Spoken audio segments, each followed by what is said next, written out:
성도의 영성이 다시 말하면 교회의 영성이 곧 사회상입니다라는 제목으로 말씀 나누도록 하겠습니다. 베스트셀러 긍정의 힘, 우리 조엘 오스튼 목사님, 우리 성도님들 많이 아실 텐데, 조엘 오스튼 목사님은 번영신학, 그러니까 축복신앙, prosperity gospel이라고 하죠. 이걸 앞세워서 레이크우드 교회를 미국에서 가장 큰 교회로 성장시켰습니다. 제가 지난주에도 제가 요즘 계속 이렇게 빠져서 듣고 있는 목사님의 설교 있잖아요. 보리 베컴 목사님의 설교를 듣는데, 이 조엘 오스튼 목사님이 자신의 이 번영신학, 이걸 변호하기 위해서 자기의 집에 우리 성도님들 아시는 오프라 윈프리라는 분을 초대했습니다. 그래서 사진을 한번 보여주세요. 인터뷰를 진행하는 거예요. 저 위에 분이 쇼 호스트, 미국에서 제일 유명한 오프라 윈프리라는 분이고요. 조엘 오스튼 목사님이고, 가장 오른쪽에 있는 게 레이크우드 교회입니다. 교회 엄청 크죠. 미국을 가면 농구팀들이 도시마다 많이 있는데, 텍사스를 가면 휴스턴이라는 도시가 있습니다. 휴스턴 라켓츠라는 농구팀이 사용하던 그 농구장을 아예 사버렸어요. 그래서 교회로 바꾸어서 교회가 저렇게 큽니다. 이렇게 이제 조엘 오스튼 목사님이 이제 오프라를 자기 집에 초대를 했습니다.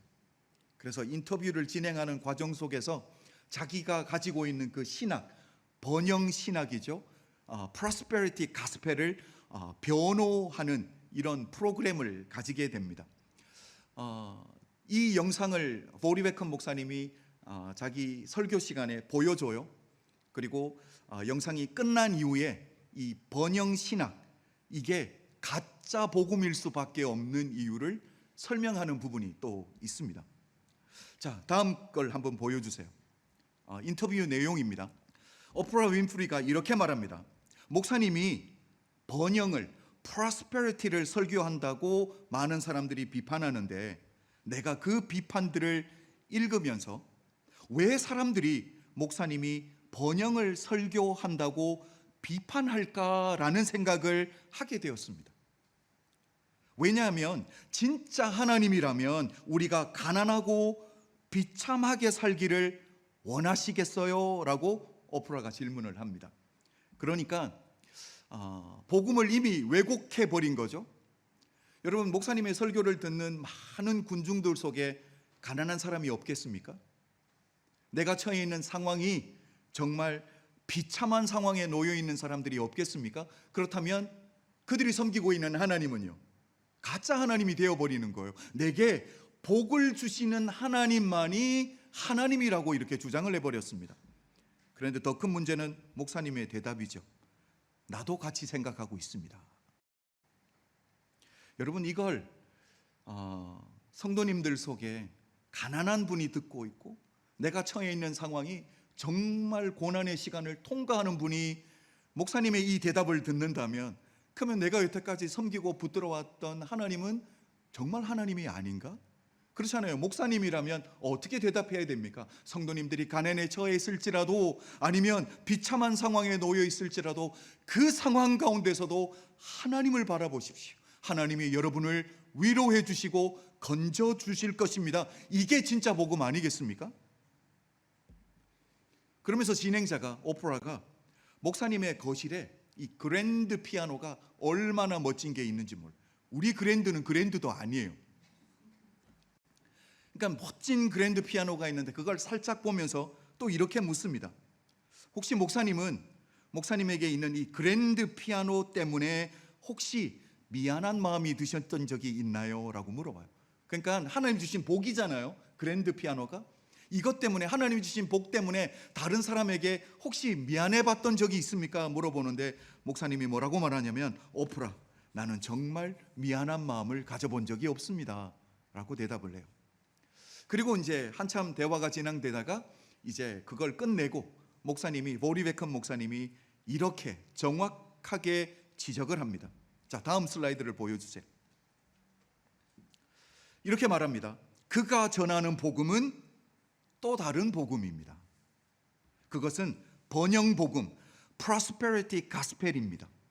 번영복음이 위험한 이유는 존 파이퍼, 우리 성도님들 중에 존 파이퍼 목사님은 많이 아실 거예요. 한국에서도 아주 유명한 미국 목사님입니다. 존 파이퍼 목사님이 가장 잘 설명하셨듯이 우리의 육신이 원하는 것을 정확히 약속해 주는 게 번영신학입니다. 진짜 복음은 우리의 육신에게 너는 죽어야 한다라고 말합니다. 그러나 번영복음은 우리의 육신에게 너는 살아도 된다라고 말한다라는 거죠. 다시 말해서 죄악되고 육적인 본성이 원하는 모든 것을 얻을 수 있다라고 약속해 주는 게 번영신학이라는 거예요. 그러면서 목사님 마지막에 뭐라고 말하냐면 하지만 그것은 복음이 아닙니다 라고 이야기를 하죠. 여러분, 우리 지금 계속 호세아서를 통해 보고 있는 건 뭐냐면 복음에다가 또 다른 뭔가를 혼합시키면 그건 더 이상 복음이 아니다라고 말씀을 드렸습니다. 그런데 정말 재밌는 게 뭐냐면 제가 보리 베컴 목사님의 설교를 듣고 그 다음 날 또 제가 좋아하는 존 메가더 목사님의 설교를 떡 찾아서 보고 있는데 존 메가더 목사님이 어떤 이야기를 하냐면 번영신학의 문제점을 지적하고 있는 거예요. 이게 연결고리가 있구나라고 생각해서 그 설교를 조금 제가 쳐왔습니다. 저 보여드릴게요. 존 메가더 목사님이 이렇게 말합니다. 몇 년 전만 해도 번영신학은 오순절 은사주의 운동의 작은 부분에 불과했었습니다. 그런데 지금은 모든 걸 삼켜버렸습니다. 여러분, 삼켜버렸다라는 게 뭐예요? 이 번영신학이 요즘 교회의 대세다, 주류다라고 이야기를 하는 거죠. 그러면서 목사님의 지적이 뭐냐면 사람들에게 하나님이 아닌 하나님의 상품을 주고 있습니다. 그리스도가 아닌 그리스도의 상품을 주고 있습니다. 그들은 그리스도를 원하는 게 아니라 찾지도 않습니다 라고 이야기를 합니다. 그리고 나서 조금 한참 있다가 진짜 복음이 뭔지 존 메가더 목사님이 이렇게 말해요. 내 건강이 어떻든 그리스도면 족합니다. 나의 재정 상황이 어떻든 그리스도면 족합니다. 내가 죽든지 살든지 그리스도면 족합니다. 내 죄를 사하시는 그리스도, 나를 인도하시는 그리스도, 내 능력 되시는 그리스도, 나의 왕이 되신 그리스도, 그리스도 한 분이면 나는 만족합니다.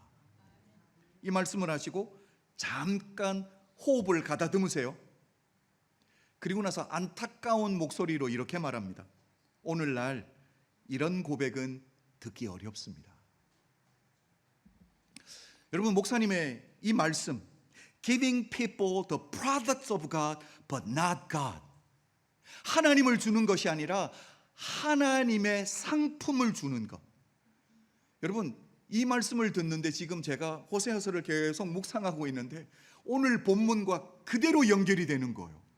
지금 호세아서의 9장에 이스라엘 백성들의 문제가 뭐냐면 하나님을 구하는 게 아니에요.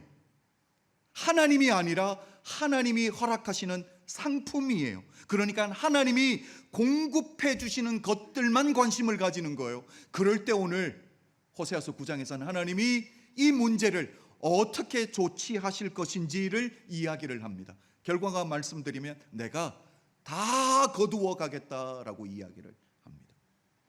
여러분, 오늘 본문 호세아서 9장은 이 이스라엘 백성들의 타락이 어디서부터 누구에게로부터 시작하는지를 정확하게 이야기해줘요. 7절 한번 볼까요? 이렇게 말합니다. 형벌의 날이 이르렀고 보응의 날이 온 것을 이스라엘이 알지라. 선지자가 어리석었고, 뭐라고요? 선지자가 어리석었고 신이 감동하는 자가 미쳤나니 이는 네 죄악이 많고 네 원함이 크민이라. 여러분, 형벌의 날이 임했어요. 하나님이 재앙을 내리시겠다라고 결정을 내렸어요. 그런데 선지자들이 시대의 흐름을 읽질 못해요. 영적인 분별력이 없는 거예요. 하나님의 심판이 이르렀는데 그 심판이 이르렀다라는 걸 몰라요. 알았다면 백성들에게요, 회개하라고 외쳤겠죠. 여러분, 영적인 분별력이 어두워졌을 때의 문제라는 거예요. 그래서 하나님이 뭐라고 말하냐면 선지자가 어리석었대요. 이게 바로 영적인 분별력이 어두워졌다라는 거예요. 원인 두 가지를 7절 마지막 부분에 두 가지를 이야기합니다. 첫 번째가 뭐예요? 네 죄악이 많고, 네가 어리석어졌던 이유가, 시대를 읽지 못하는 이유가 죄 때문이라는 거예요. 두 번째는 해석이 조금 쉽지 않습니다.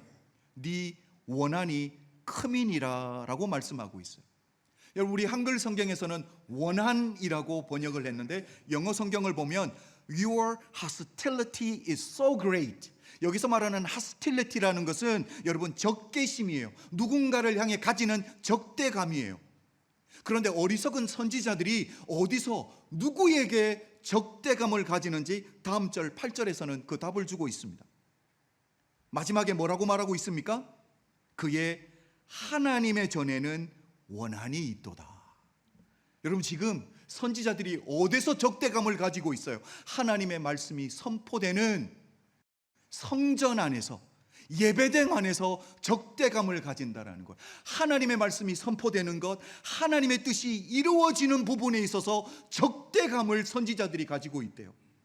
여러분, 이런 자들이 어떻게 성도님들을 진리의 길로, 의의 길로, 생명의 길로 인도할 수 있겠습니까? 여러분, 먼저는 영적인 지도자들이 무너졌습니다. 그랬더니 도미노 현상이 일어나는 거예요. 어떤 현상이냐면 15절입니다. 15절은 오늘 본문 안에 들어가지 않지만 마지막 부분을 보면 뭐라고 말해요? 그들의 지도자들은 다 반역한 자니라. 여러분, 여기서 말하는 지도자는 영적인 지도자들이 아니에요. 국가를 인도하는 정치가들이에요. 리더들이에요. 여러분, 영적인 지도자들이 무너지니까 도미노 현상으로 이제는 국가를 리더하는 정치가들이 또 타락해 버렸다라는 것. 여러분, 총체적인 문제라는 거죠. 다들 자기 자리를 꿰차고는 앉아 있습니다.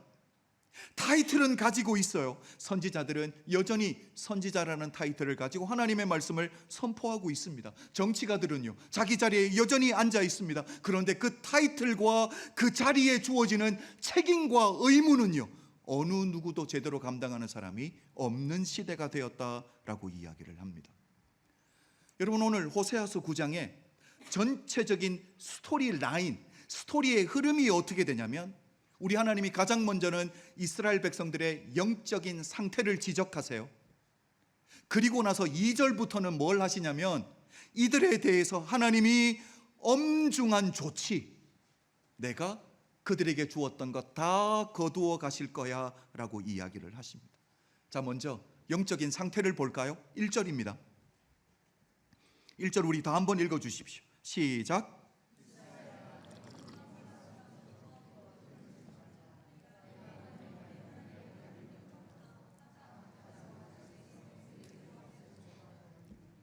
여러분, 하나님의 백성이 추수 때의 타작마당에서 하나님이 허락하신 풍성한 수확물을 가지고 하나님 앞에서 기뻐하며 뛰어노는 것 당연한 일이에요. 그래서 기쁨의 감격으로 하나님 앞에 절기들을 올려드렸거든요. 봄에는 맥추절을 올려드렸습니다. 가을이 되면요, 초막절을 올려드렸습니다. 절기를 지키는 이유가 뭡니까? 내 인생의 공급자 되신 하나님을 인정하는 게 첫 번째예요. 하나님이 주셨습니다. 두 번째는요, 하나님이 주신 것들로 인해 공동체가 함께 기뻐하는 게 두 번째 이유예요. 그런데 이스라엘 백성들은요, 나의 공급자 되신 그 하나님, 나의 필요를 채워주신 하나님을 인정해 주지 않습니다. 오히려 공급자 되신 하나님이 받으셔야 될 그 영광과 존귀를 누구에게 올려드립니까? 우상들에게 올려드려요. 사랑하는 성도 여러분, 우리 하나님이 그걸 절대로 그냥 넘어가시지 않겠다라는 거예요. 왜냐하면 우리 하나님이 어떤 하나님이세요? 우리가 잘 알지만 출애굽기 34장 14절을 보면 우리 하나님을 이렇게 소개합니다. 우리 다 한번 읽어볼까요? 시작. 너는 다른 신에게 절하지 말라. 여호와는 질투라 이름하는 질투의 하나님이시네. 우리 하나님의 이름이 질투래요.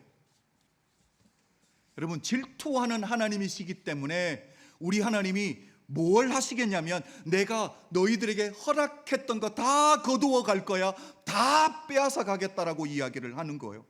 여러분, 이건 처음 이야기하는 게 아니에요. 이미 호세아 2장 8절에서도 우리 주님이 말씀하셨습니다.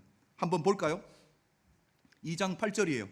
그러므로 내가 내 곡식을, 하나님이 거두어 가시기 전에 소유권이 누구에게서 있는지를 분명하게 하세요. 뭐라고 말씀하세요? 내가 내 곡식이라는 것. 너희가 수고해서 너희가 얻어서 너희 것인 것 같지 아니야, 내 것이야 라고 시작합니다. 그것이 익을 계절에 도로 찾으며 내가 내 새 포도주를 그것이 맛들 시기에 도로 찾으며 또 그들의 벌거벗은 몸을 가릴 내 양털과 내 삶을 빼앗으시려. 여러분, 곡식이 익어갈 때는 수확할 때예요. 여러분, 그럴 때 하나님이 도로 찾으시며 라고 말해요. 영어 성경을 보면 I will take away, 다 거두어 가시겠다라는 거예요. 정성스레 포도를 심고 수확해서 포도주를 만들었습니다. 이제 맛이 들 때가 되었는데 하나님이 뭐라고 말해요? 도로 찾으며 I will take away, 또 말씀하십니다. 가장 큰 문제는 뭐냐면 그들의 벌거벗은 몸을 가릴 양털과 쌈이에요. 여러분, 양털은 영어 성경을 보면 울이라고 했습니다. 여러분, 울로 만든 옷은 여름에 입어요, 겨울에 입어요? 겨울에 입는 겁니다. 쌈은요, 리닌이에요. 제가 오늘 리닌 옷을 입고 있습니다.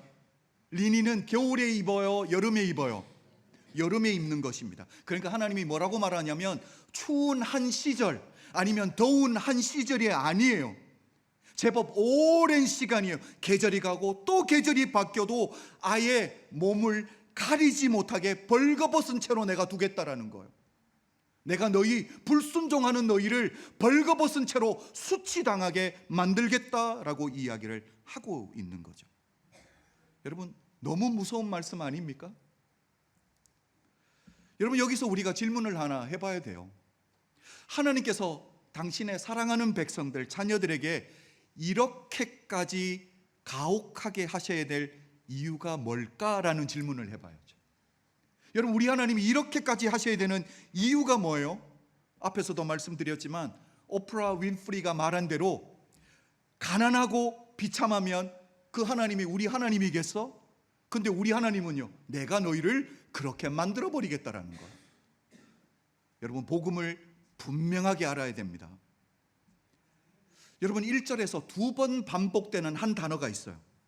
그 단어가 뭐냐면 음행이라는 단어예요.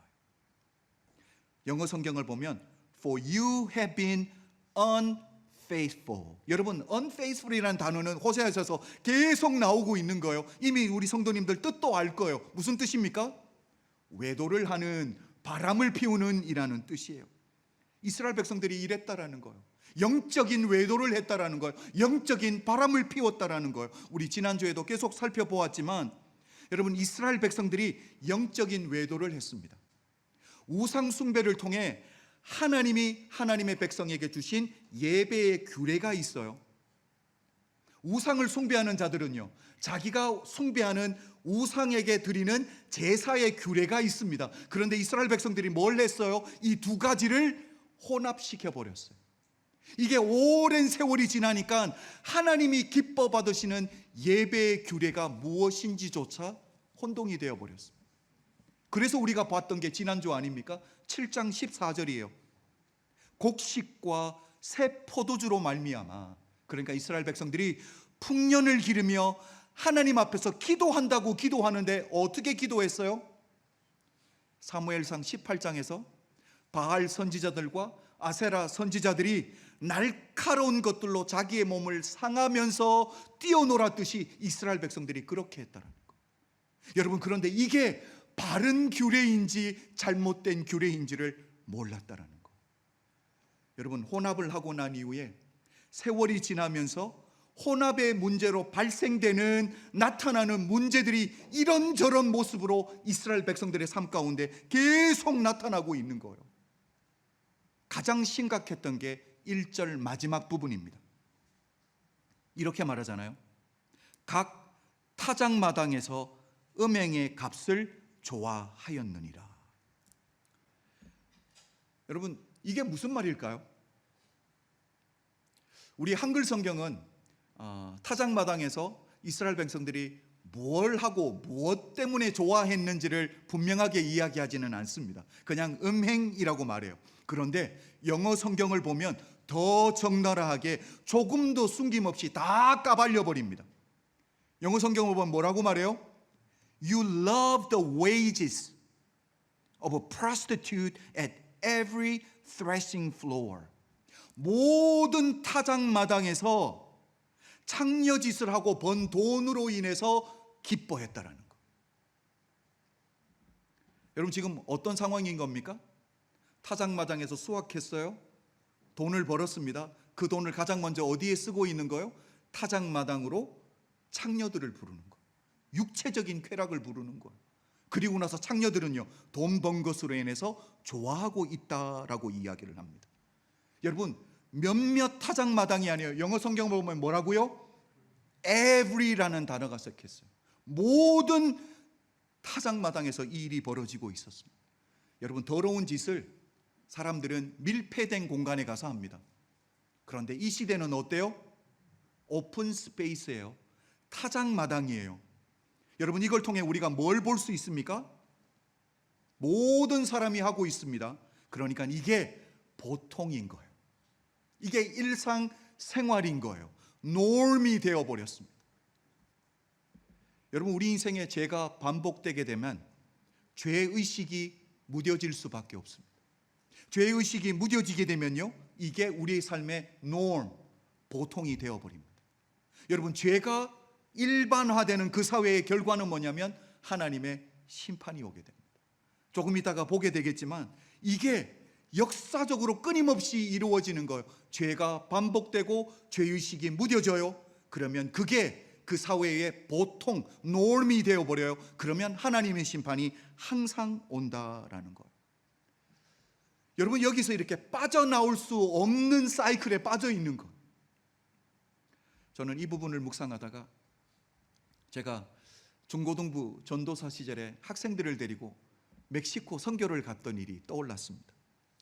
캘리포니아에 샌디에고라는 도시가 있습니다. 거기서 하이웨이를 타고 조금만 내려가면 미국과 멕시코를 가르는 국경이 있습니다. 그 국경을 지나서 딱 들어가서 첫 번째 있는 도시가 티후아나라는 도시예요. 이 티후아나를 지나서 외곽으로 한 3시간, 4시간 운전에 들어가면 집단 농장이라는 게 있습니다. 여러분, 뜨거운 태양이에요. 캘리포니아입니다. 매 1년 내에 30도에서 35도예요. 그 뜨거운 태양이 내려쬐는데 끝없이 펼쳐진 집단 농장에서 수많은 젊은이들이 딸기 농사를 하고 있어요. 여러분, 벌들이 수정하는 게 하나님의 창조의 질서인데 벌이 없어요, 이제. 그래서 딸기마다 수정하는 걸 사람들이 쪼그리고 앉아서 그걸 하고 있는 거예요. 그러니까 얼마나 많은 사람들이 있겠습니까? 완전 지평선이 끝이 없어요. 거기에 사람들이 쪼그리고 앉아서 그걸 수정하고 있다라는 거죠. 여러분, 먹고 살겠다고 전국 각지에서 집단 농장으로 사람들이 몰려옵니다. 여러분, 집단 농장 주변에는 아무것도 없습니다. 그러니까 학교가 있을 수 없죠. 그러니까 아이들은 방치될 수밖에 없어요. 뜨거운 태양 아래서 하루 종일 수정 작업을 하고 있으니까 여러분, 시력은 금방 잃어버립니다. 그리고 또 하루 종일 쪼그리고 앉아 있으니까 무릎은 어떻게 될까요? 무릎도 금방 나가버립니다. 그래서 여기 있는 사람들을 만나보고 복음을 전하고 상담을 하다 보면 내가 빨리 돈 벌어서 빨리 이곳을 벗어나야지라는 생각을 모든 사람이 예외 없이 다 가지고 있어요. 문제는 한 달에 딱 한 번 월급 주는 날이 있습니다. 그때에 정말 허벌판이거든요. 아무도 안 올 것 같은데 집단 농장 안에 장사꾼들, 노점삼들, 맛있는 타코를 파는 밴더들, 치킨, 로스 치킨을 만드는 밴더들이 싹 다 들어옵니다. 그러면 한 달을 수고해서 번 걸 거기에 하루 저녁에 다 써버립니다. 먹고 마시고 필요 없는 것까지 또 사고. 여러분, 이 사이클이 계속 돌아가는 거예요. 거기서 아예 벗어날 수 없는 시스템을 딱 만들어 놓은 거예요. 여러분, 이게 오랜 세월 반복되는 거예요. 또 모든 사람들이 그렇게 살아가고 있어요. 이렇게 살면 안 되는데 스스로 뒤돌아보는 반성함도 없어져요. 그 속에 젖어서 아예 동화되어서 살아가 버리는 거예요. 여러분, 저는 호세아서에 오늘 이스라엘 백성들이 이렇다라는 생각이 들었어요. 하나님께서 우리에게 주신 예배의 규례가 있습니다. 하나님이 받으실 만한 예배가 있는 거예요. 그런데 여기에다가 우상을 제사할 때에 그 규례를 가지고 와서 섞어버린 거예요. 혼합된 상태예요. 그러니까 이제는 하나님이 기뻐하시는 예배가 무엇이조차 모르고 있다라는 거. 오늘 이스라엘 백성들이 뭐 합니까? 타작마당에서 수확하면 기뻐해야 되는 건 아는데 어떻게 기뻐해야 하나님이 받으실 만한 기쁨인지를 모르는 거예요. 그냥 육체의 쾌락을 위해서 수확했으니까 돈도 있으니까 창녀들을 불러서 그 오픈 스페이스에서 그렇게 더러운 짓을 행한다라는 거예요. 처음은 어려웠겠죠. 그런데 이게 계속 반복되면요, 죄의식이 무뎌지게 됩니다. 이게 보통이 되어버린 거예요. 모든 타작마당이 저러고 있었다라는 거. 여러분, 그래서 이 죄의 점진성이라는 게 무서운 거. 우리 한국말에도 그게 있잖아요. 바늘 도둑이 뭐 돼요? 처음부터 소 훔치는 사람은 없습니다. 그 정도로 간 큰 사람은 없어요. 죄의 점진성을 가장 잘 보여주는 성경 구절이 시편 1편 1절입니다. 한번 볼까요? 복 있는 사람은 악인의 꾀를 따르지 아니하며 죄인들의 길에 서지 아니하며 오만한 자들의 자리에 앉지 아니하고. 여러분, 영어 성경에 나와 있는 세 단어를 보면 죄의 점진성을 금방 볼 수 있습니다. 첫 번째가 뭐예요? walk예요. 걷는다. 두 번째는요, 걷다가 stand를 해요. 섭니다. 그 다음에 마지막이 뭐예요? sit, 앉습니다. 여러분, 이게 뭘까요? 처음부터 어떤 누구도 악인들의 자리에 가서 함께 덜썩 주저앉는 사람은 아무도 없습니다. 처음은 뭐예요? 주변을 빙빙 돕니다. 제대로 쳐다도 못 봐요. 곁눈질합니다. 그러다가 어느 순간에 이게 익숙해지면 제자리에서 서서 봅니다. 그러다 세월이 조금만 더 지나면요, 그들 사이에 앉아있는 나를 발견하게 되는 것. 이제는 그 자리가 조금 더 불편하지 않는 것. 여러분, 이스라엘 백성들이 이렇게 됐다는 것. 처음에는 얼마나 두려웠겠습니까? 그런데 이게 반복되다 보니까 내 삶에, 우리 사회의 보통이 되어버렸다라는 거죠. 여러분, 이스라엘 백성들의 죄악상, 부패했는지를 너무도 잘 보여주는 성경 구절이 바로 오늘 9절입니다. 우리 9절 한번 볼까요? 우리 성도님들 한번 읽어주십시오. 시작.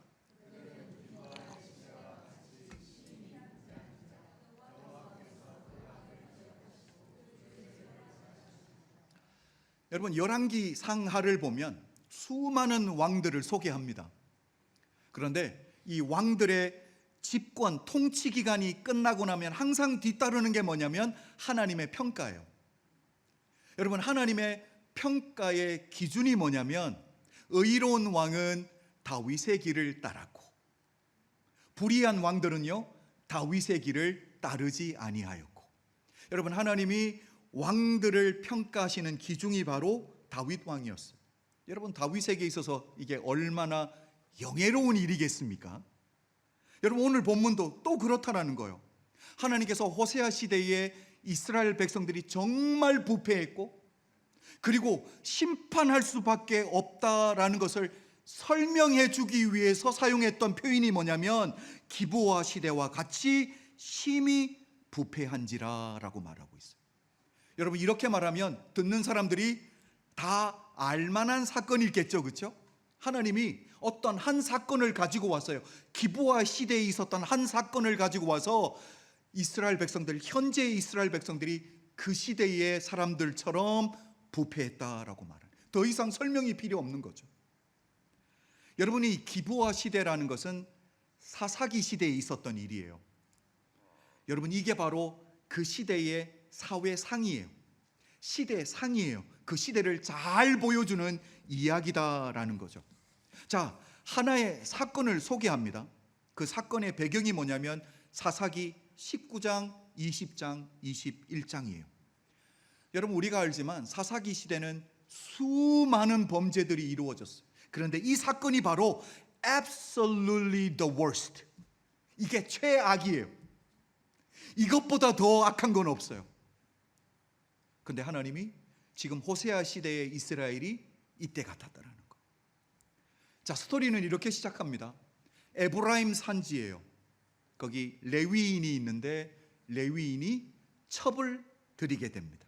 이게 스토리의 시작이에요. 여러분, 당시 레위인은 오늘날로 비교하면 누구예요? 목사님이에요. 교회에서 목회하는 목사님이에요. 그런데 목사님이 공공연히 뭘 했어요? 첩을 들였어요. 그런데 이게 그 사회에서 문제가 된다 안 된다? 문제가 아니 된다라는 거죠. 그러니까 그 시대를 볼 수 있는 너무 좋은 샘플을 하나님이 드신 거죠. 자, 그런데 레위인에게 시집으로 온 첩이 뭘 하냐면 또 똑같은 단어가 나와요. unfaithful. 뭘 해요? 레위인의 첩이 바람을 피웁니다. 그리고 나서 처갓집이 베들레헴에 있는데 베들레헴으로 내려가요. 4개월을 머물러 버립니다. 그래서 남편 되는 레위인이 첩을 다시 집으로 데려오기 위해서 집에 있는 한 하인과 2마리의 이 나귀를 끌고 처갓집에 있는 베들레헴으로 내려가요. 여러분, 사위가 딱 들어오면 제일 미안해할 사람은 누구예요? 첩의 부모님이겠죠. 내가 잘못 키워서 미안하네, 그러지 않겠습니까? 그래서 이 사위를 정말 정성껏 잘 섬깁니다. 극진하게 대접을 해요. 한 3일 정도를 섬겨요. 그리고 이제 레위인이 첩을 데리고 집으로 돌아오려고 하는데 더 잘 섬깁니다. 오늘 하루만 더 있다 내일 가라. 그렇게 하루가 지났는데 또 하루만 더 있다가 내일 가라. 이렇게 며칠이 반복이 돼요. 그래서 5일이라는 시간이 흘러버립니다. 근데 마지막은 이 레위인이 아닙니다, 가겠습니다라고 자기 첩을 데리고 해가 막 지려고 하는데 출발을 해요. 그러니까 출발을 하고 나면 어떻게 될까요? 해가 져버리겠죠. 그래서 예루살렘 근처에 옵니다. 그런데 사사시대에는 예루살렘이 이스라엘 땅이 아니에요. 이방인들이 살고 있었습니다. 그래서 어쩔 수 없이 조금 더 움직여서 베냐민 지파에 속해 있는 기브아라는 땅으로 가요.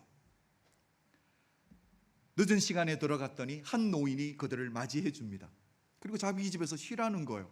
발도 씻겼습니다. 맛있는 음식도 대접받았습니다. 마음을 좀 쉬려고 하는데 일어났던 문제가 바로 이거예요. 사사기 19장 22절이에요. 한번 보여주실래요? 이렇게 말합니다. 그들이 레위인과 첩과 하인이죠. 그들이 마음을 즐겁게 할 때에 그 성읍의 불량배들이 그 집을 애워싸고 문을 두들기며 집주인 노인에게 말하여 이르되 네 집에 들어온 사람을 레위인을 끌어내라. 우리가 그와 관계하리라 하니. 여러분, 이걸 영어 성경을 보면 So we can have sex with him. 여러분, 이거 데자뷰 같지 않아요? 이거 어디서 또 들었던 이야기예요? 어디서 본 듯한 스토리예요? 창세기 19장에서 그렇죠. 천사 2사람이 소돔에 살고 있는 롯에게 이제 곧 하나님의 심판이 오니까 소돔을 떠나야 된다라고 워닝, 경고하기 위해서 2 천사가 롯의 집에 도착해 있습니다. 그날 저녁에 창세기 19장을 보면 노인으로부터 젊은이까지예요. 여러분, 얼마나 부끄럽습니까? 19장 5절을 보면 이렇게 말합니다. 우리가 그들을 상관하리라. 영어 성경을 보면 So that we can have sex with them. 여러분, 창세기의 소돔과 고모라, 사사기에서는 이 기브아라는 곳, 여러분, 이런 일이 보통이라는 거예요. norm이라는 거예요. 여러분, 하나님의 백성들이 살고 있는 땅에 이게 보통이 되면 되겠습니까? 그런데 이게 잘못되었는지조차도 모르는 거예요. 자제할 수 있는 사회적인 시스템이 전혀 없는 거예요. 근데 문제는 뭐냐면 레위인 남편입니다. 지금 불량배들이 원했던 건 누구예요? 자기를 원했어요. 그런데 이 사람이 뭘 하냐면 첩을 붙잡아서 집 밖으로 던져버립니다. 그래서 불량배들이 밤새도록 영어 성경을 보면 raped her, 간음을 합니다. 강간을 합니다. 동이 틀 때까지. 동이 틀 때쯤에 놓아주는데 여자가 비틀거리고 노인의 집 앞에 와서 쓰러져서 죽습니다. 여러분, 아침에 이제 레위인이 문을 열고 보겠죠. 이 남편은 화낼 자격이 있다 없다? 아직 잘 모르시는군요. 여러분의 남편이 이렇게 하면 화낼 자격이 있다 없다? 화낼 자격도 없는 인간이죠. 그런데 이 사람이 첩의 시체를 나귀에 싣고 집으로 에브라임 산지로 돌아옵니다. 그리고 나서 뭘 할까요? 아내를 12조각을 냅니다. 그리고 이스라엘 12지파에게 한 조각씩 보내면서 내가 무슨 일을 당했는지, 기브아 땅에서 무슨 일을 당했는지 고발을 해요. 여러분, 다 같은 형제잖아요. 이 나머지 11지파가 충격의 회오리 바람에 쌓여버립니다. 그래서 어떤 문제가 생길 때 기도하자고 모이면 어디에 모여요? 미스바에 모이잖아요. 그래서 11지파가 미스바에 다 모였습니다. 그때 모였을 때 전쟁할 수 있는 장정만 40만 명이 모였어요. 400 people이 모였어요. 장정만. 그리고 베냐민 지파를 찾아갑니다. 같은 형제에게 이렇게 악행을 했겠던 너희 지파에 속해 있는 그 불량배들을 내놓으라는 거예요. 내놓으면 이 문제를 여기서 해결되는 거겠죠. 그런데 베냐민 지파가 어떻게 했을 것 같아요?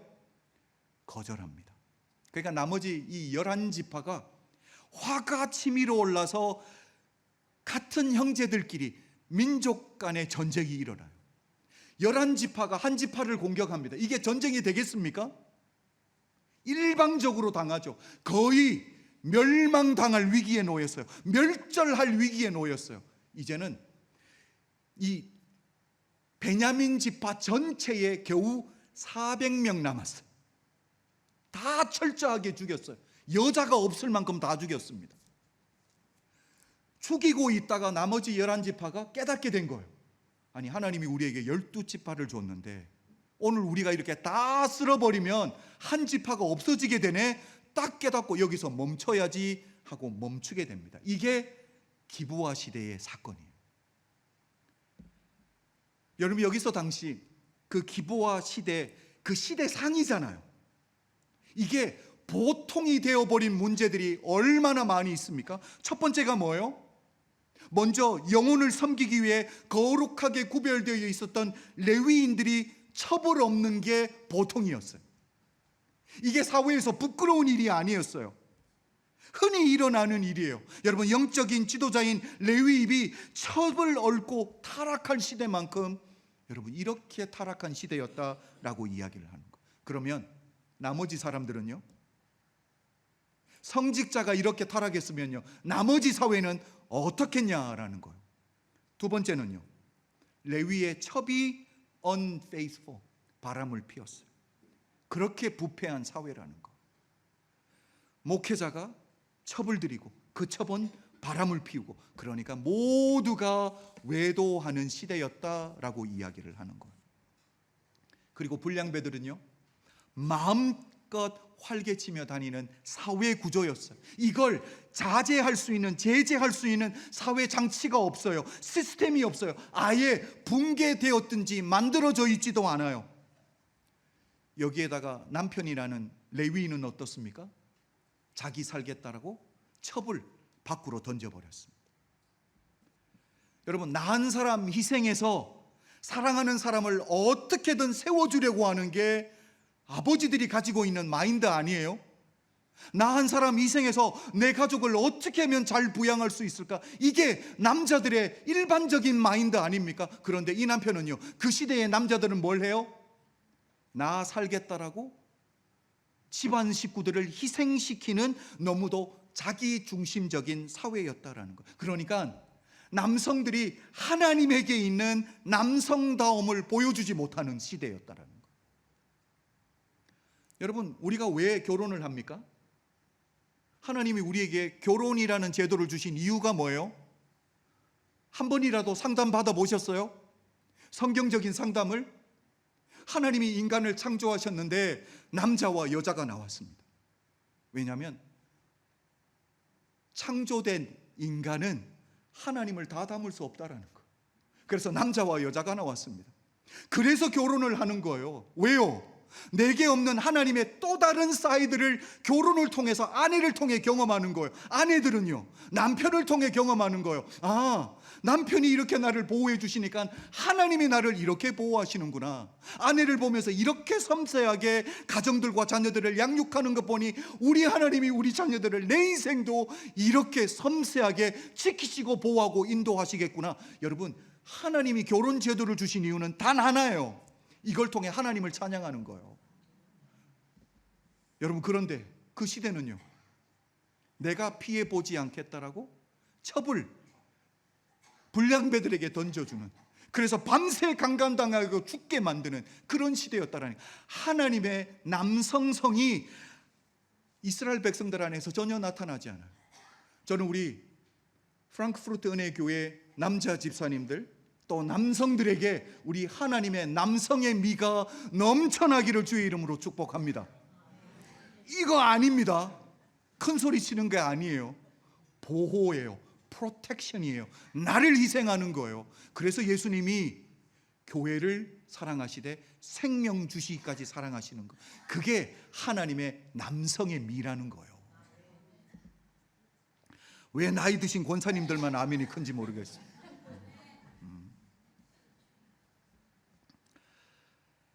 여러분, 호세아 선지자가 섬겼던 그 시대, 기브와 시대와 똑같다라는 거예요. 그러니까 그 시대가 얼마나 타락했는지를 아시겠죠. 기브와 시대는 레위인이, 그리고 호세아 시대는요, 오늘 본문에서는요, 선지자들이, 영적인 지도자들이 거룩함을 잃어버렸습니다. 그랬더니 사회에서 일어나는 현상들이 이런 것들이 있더라라고 성경은 이야기를 하는 거죠. 여러분, 그래서 오늘 저는 말씀을 마무리하면서 성도의 영성, 교회의 영성이 곧 내가 서 있는 그 사회의 사회상이라는 것. 우리가 어떻게 세상을 비판하겠습니까? 우리가 세상의 빛과 소금인데. 그래서 우리 은혜교회 성도님들이 먼저, 우리 가정이 먼저, 우리 교회가 먼저 하나님의 거룩함을 회복하고 흘려보내는 하나님의 교회 되시기를 주의 이름으로 축복합니다. 여러분, 우리 하나님이 사용하시는 평가의 기준이 있었어요. 다윗을 왕을 평가하는 기준으로 썼어요. 기브와를 악을 평가하는 기준으로 썼어요. 여러분, 창세기를 보면 우리 하나님이 노아를 이렇게 평가하십니다. 노아는 의인이요 당대의 완전한 자라. 여러분, 완전한 자라고 해서 예수님처럼 완전하다고 생각하면 안 돼요. 앞에 뭐가 붙었어요? 단서가 붙었어요. 당대에, 그 시대의 다른 사람들하고 비교하면 그래도 거룩했다라는 거예요. 여러분, 우리 하나님이 이 시대의 교회의 거룩함을 평가할 때 우리 은혜교회가 완벽하겠습니까? 그러나 당대에서는 거룩한 교회로 하나님이 사용하실 수 있는 평가의 기준 되는 교회 되시기를 주의 이름으로 축복합니다. 기도드리겠습니다. 사랑해 주님 감사합니다. 하는 오늘도 우리의 신앙의 양심에